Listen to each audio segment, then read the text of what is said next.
Thank you for visiting the HID factory, YouTubers. Today we did a party bus.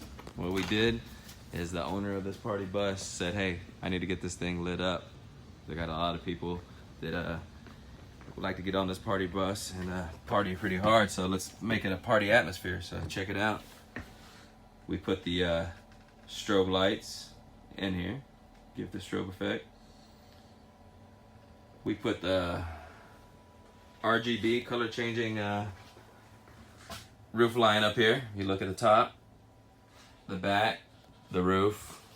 So guys, you have a party bus, it's like Burger King, have it your way. You can light it up however you want.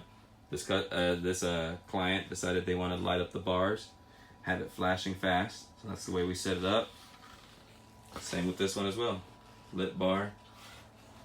Strobe lighting, it's custom. What it does is it shines from here, shines out, give you that strobe party atmosphere.